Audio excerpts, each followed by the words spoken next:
Hey folks, welcome to another edition of BrushPile Fishing. We are doing an afternoon show here on Lake Jesup in Florida. We tried to shoot this morning, but we've had heavy rains in and out all day. We think we've got a couple-hour break, so we're going to try to get out there and get some of these shallow water crappie.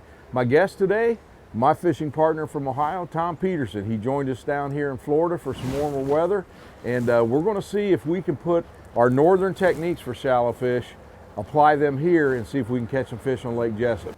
With the water temperatures in the mid-50s, probably catch a lot of males up shallow, but hopefully a few females too. So stay tuned. Here we go on Lake Jesup, right down here in Florida. Many people look at a lake and feel a sense of calm serenity. Crappie fishermen feel the heart-pounding anticipation of the thump. That's why host Russ Bailey is addicted to crappie fishing. It's this addiction that takes Russ from the Midwest to the Deep South in search of the best lakes, techniques, and patterns from some of the best crappie anglers in the country, right here on BrushPile Fishing. Hey folks, welcome back to BrushPile Fishing. We are getting ready to get started on Lake Jesup. Tom, one of the things that we've been doing last series and this series, we want to get new lakes that people have not been to or seen a lot on. Jesup's one of those because you hear about Okeechobee, the St. Johns River. We're doing something a little different today. This is a very shallow lake. It's not a very big lake, but it's got pads. Like I said, averaging what we saw, what we're fishing anyway, from 0 to 2 feet. And when I say that, I'm being honest. There's guys that actually throw up onto the bank, plop it off, bounce it off a tree, a cypress tree, bounce it off, and jig it back. And we're sitting in 2 foot of water now. Yep. So one of the things we're going to do, we're going to try, just like at home, the shallow cover we like to fish. We may fish docks, we may fish trees, we may fish pads. This lake has it all. We're going to try to figure it out. Now, we only got a couple hours this evening because of all the rain that came in this morning. But we actually got here yesterday, got to pre-fish some today in the rain. Man, we caught some nice fish. Big fish, dark fish. Males are coming in, they're wanting to fan some beds. Females are kind of staging out, but they're waiting to come in too, so should be a good time. Shallow water, Lake Jesup. Here we go, folks.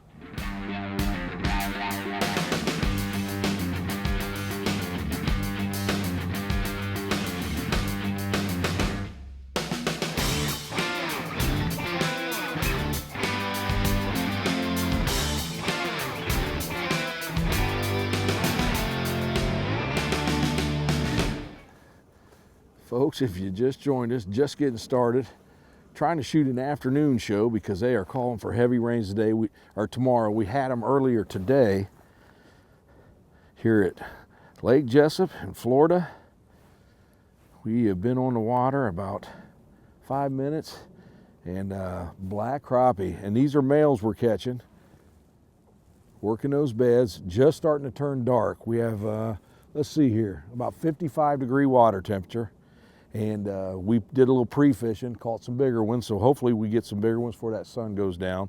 But just getting started, doing some shallow water fishing here at Lake Jesup.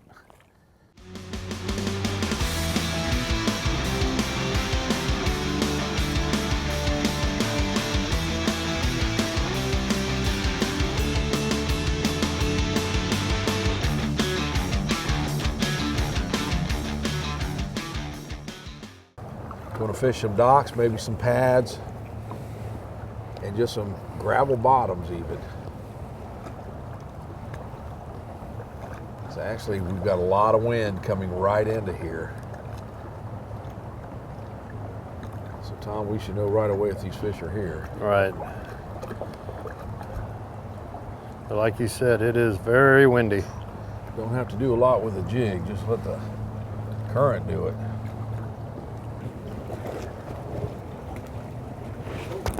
There we go. Putting the towns down. Good fish. There we go. Come here. Black male crappie in the wind. That's a good one to get us going this afternoon. Nice fish. Pretty color, and they are healthy down here for sure. He thumped that crappie magnet.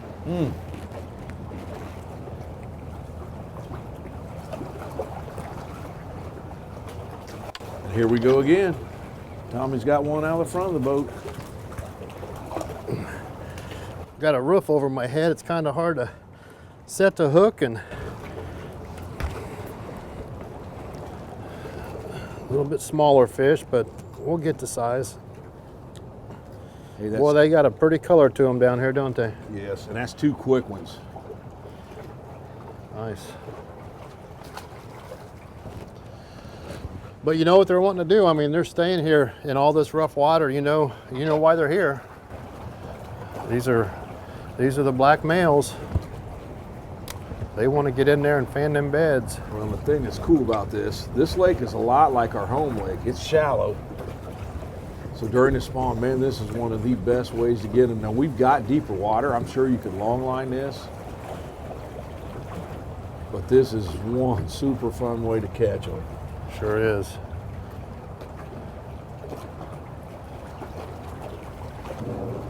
So sometimes when you're fishing this shallow, you're going to lose some cork or jigs. I just lost one. But, you know, we're talking about spawn just starting here at Jesup. Back home, we have about 20 degrees below zero with the wind chill. School's canceled, and our spawn, we've iced over. We're not even close to even thinking about fishing up there. So we traveled all this way down here, and so far it's been good. There we go. Get a little deeper, did you? Yep. Oh, he's Oh, dark. look how dark. Yep, we're back in them. Look how dark. Oh yeah, you went way deep. Oh, he's beautiful. Now, we talked about the males working the beds. Look how dark. That's how you know they're working them. Man, there is nothing prettier than a black crappie that looks like that. Beautiful fish. Went deeper and boom. Oh. Aggressive hit, was it? What's that? Really aggressive hit? Oh, hammered it. Yeah. I've got one called Glow Pop, Tom. It's a chartreuse, pink, and purple, all on the same one. Okay. And it has become one of my favorites. Oh man, he hit that so hard. I am about 2 foot, maybe a little bit deeper. Oh yeah, you're real deep. That's a good thing, folks. When you're fishing with this small cork like this, if the bite is finicky, you're going to see it. Oh, and the other thing is, it's easy to adjust your depth. We'll show you that in a gear check.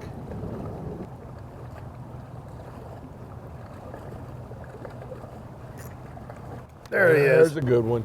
Look how dark. Doggone. Get him in. Oh, that's a pretty fish. Got that turquoise to match his dark right there. Look at that. You gotta love Florida for stuff like that. That's the jig I chose. Same one, thing. Same one you got? Yeah, right there. Really dark fish. Healthy, thick. Put him back. I was actually too deep. He flipped my cork up on the side like that. Just turned it up. So I'm gonna lower that down. When I go in there, now he'll be able to take it under. It'll be a lot easier for me to see it when I'm way up in there. Nope, there he is. He was way up in Yeah, they're way up there, and I shallow up because it is shallow up there. It's probably a foot of water up there. Right off that tree. Boy, he's jumping. They're aggressive fish. Yeah, hoist him up here. Nice. Another male. Up there looking to fan some beds. Dark.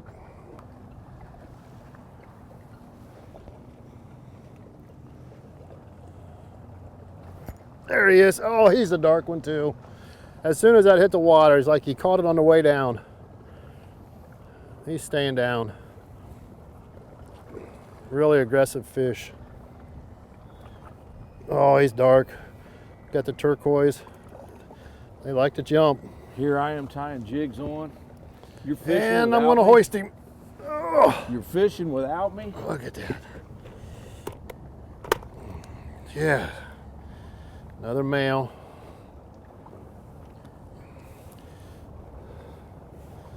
Just identical to the other one. Nice thick back, just healthy fish. They down there fanning them beds. That's what they're looking to do. We're waiting on them big females to come in. Pretty fish.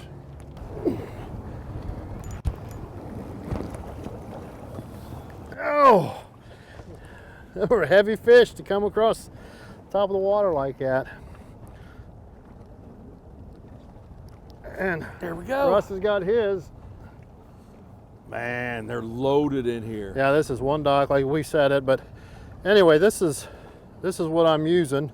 I hold it up against this fish. It's a crappie magnet glow pop. Right there, glow pop. That's small, but it's chartreuse, purple and pink. And I'm using a white head. I've got chartreuse head. You got a chartreuse head. That's why you catch smaller fish. But that's what we're using tonight, folks. 32nd ounce. The jig head I'm using is called a double cross. It's actually made by Crappie Magnet, and it keeps that plastic up on there. So I've got a couple favorite colors, but man, this glow pop is just good everywhere I fish. You see our line is really arced because the wind is just coming in from right to left here. And I'm missing a lot because I got so much slack in my line.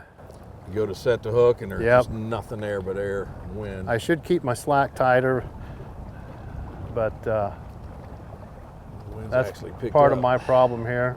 There's another one and I missed it again. I knew I I'll would. get him for you. Russ will get him for me. Ooh, that's a good one. That is a good one. Holy cow. Hoist him in here. They're getting a little bit bigger. Now, on that Russ Bailey Signature Series, you can just hoist them in. Look at that. And again, there's that color we're using. And when they take it, it's not a light bite. They are absolutely slamming that jig. Look at the color, just so pretty.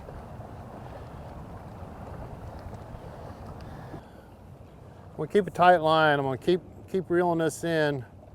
There he is. Nice. See, normally I had a big arc in my line, and then when I go to set the hook, I gotta set it so much farther, and then the fish is already off. But we've been here at this little spot 10 minutes? probably 10 minutes at the most. And that's a better fish too. They're getting better. Another female, or another male, I mean. But the females, they're not far out. And same way with Russ. Now look, Gosh. we'll compare these fish here, and they're, like I said, everything is just great fish, healthy. Now, look at this eyeball fish here. Something's got it. Yeah, that's why he bit your hook. He couldn't see it.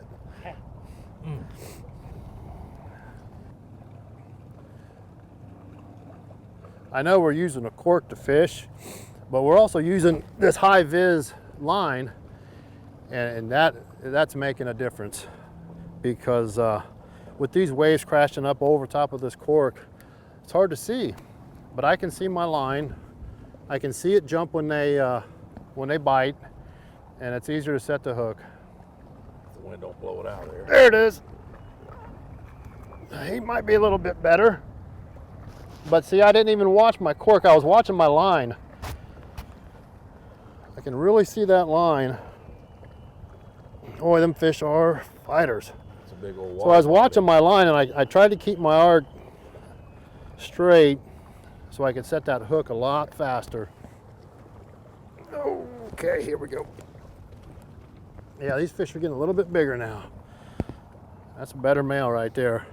But he come out a little deeper too. He did, didn't he? So, same, they're tearing this crappie magnet apart. They're just gorging on it. That's a pretty fish. Well, folks, I'll tell you what, Joe is telling me that he doesn't have enough daylight to get good film right now. So what we're gonna do is we're gonna close shop for the evening. We're gonna keep fishing, he just can't tape. We're gonna come out hopefully tomorrow if it doesn't rain. We're gonna hit some different types of cover, maybe a few more docks. But again, hopefully the bite will be like it was this morning. We'll get some big females to boot. But for what we've done this evening, it's been a blast. So Stay tuned, go get you something to drink. We'll be back with some morning time fishing, hopefully.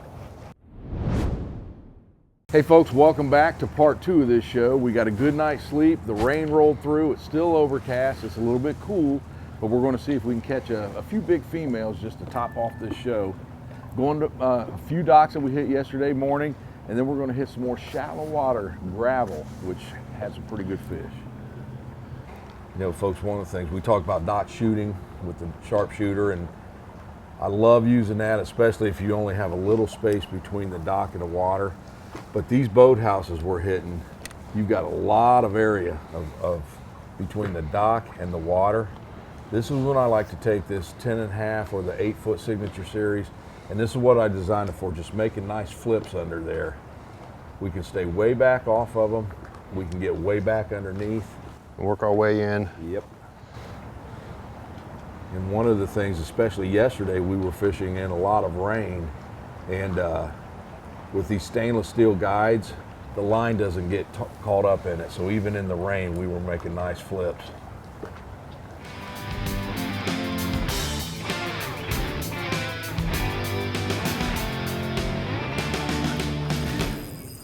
Bass. Bass.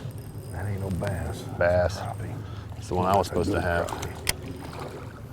It's the one I was supposed to have. Come here. Here we go. We are in super shallow water this morning. The rain just let up. We tried a few docks, didn't find them in the docks. That fish came out of about a foot of water. And I want to show you, look at the pretty colors on that thing. It's hard to tell, but they've actually got a turquoise tint. Man, that fish was in shallow water.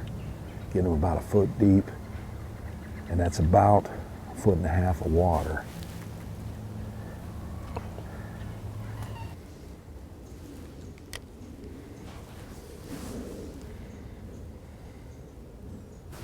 Is that what you're after? There you go.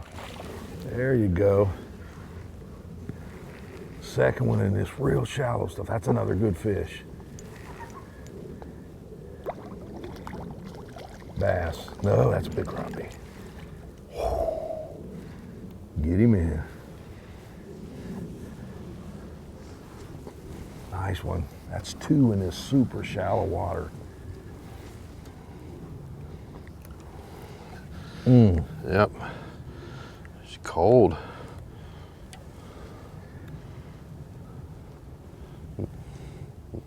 Another male though.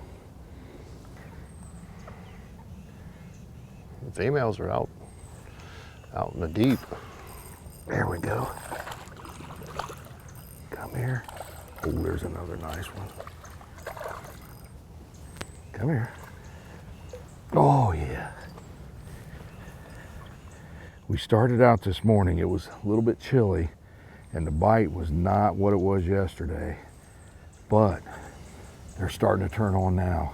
Another big male. Now, we caught some big females in here yesterday before the rain came in, so we're hoping to get a couple of the big females today too in this super shallow water, but we'll find out. But I don't think anybody's going to complain about catching those either. Ask the Angler, sponsored by Garmin. All right, folks, now it's time for the Ask the Angler segment of the show. And this show's question comes in from Ricky Hudgel, and Rick wants to know, during pre-spawn, is it better to use live bait or jigs? And Tom, I'm going to let you answer because we're probably going to have the same answer. Well, I would say most people tend to use live bait. Me, I'll use a jig whether I catch them or not. I'll just stay longer and try harder, or try longer, or try different spots, move around, but a lot of people use live bait. The one thing that we might add, even us, when the bite is super, super tough, going to a minnow can make the difference, but we are pretty much diehard jig fishermen. So a lot of it comes back, Rick, to what you prefer, but yeah, it can be pretty tough to beat a live minnow during these cold fronts. But you've got to see today on part 2 of this show, it has been a little bit cooler and the fish have been less active, but we had no live bait and still caught some pretty nice fish. So Rick, thanks for joining us for Ask the Angler. And now, the BrushPile Gear Check. All right, now it's time for the BrushPile Gear Check. Simple rig today. All we were doing jig fishing with a bobber. I was using my Russ Bailey Signature Series by B&M. Now I went with the 10.5-foot rod today. We did a little bit of both. We were flipping and we were also just dipping in the pads, but the rod was good for both of those techniques. As far as the line, I went with a little bit heavier. I like using 4-pound test, but we went with the 6-pound slime line today, the high vis, just because in some of those pads, you'll get caught in those stems, and if you got the 4, it's going to break a little bit easier. So I went with a 6-pound high vis, even down here in Florida, worked out fine for us. So as far as the jig, we were using a 1/32 ounce double cross by Crappie magnet, and the Crappie magnets were the baits we used both last night and today. Last night, the Glow Pop, which is a purple pink chartreuse, was absolutely on fire. It was the hottest bait. Today we caught a couple, but they weren't on it real hot.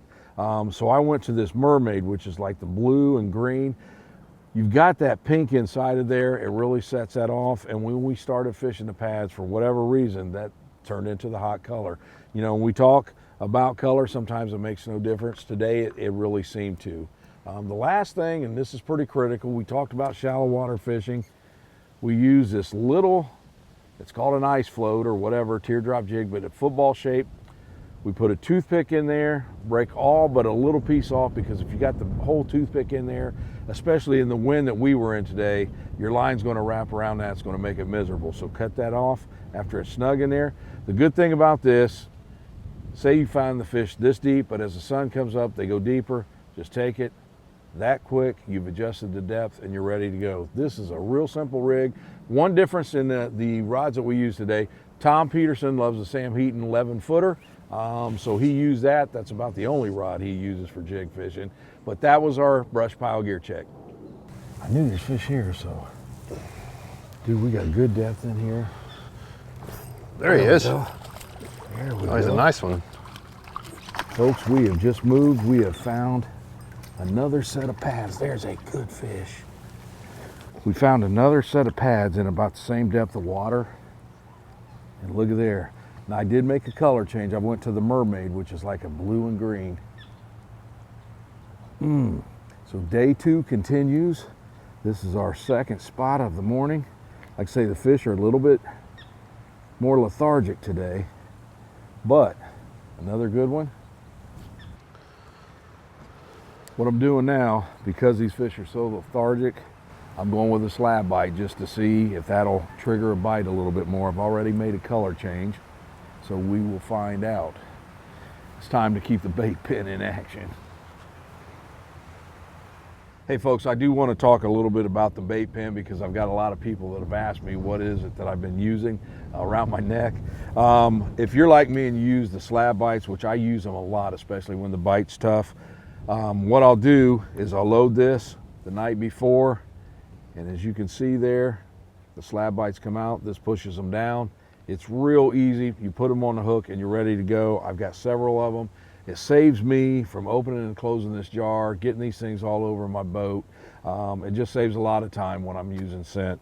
It's called the bait pin. It's not a gimmick. It's something that really works, and I use it a lot. So that's what it is.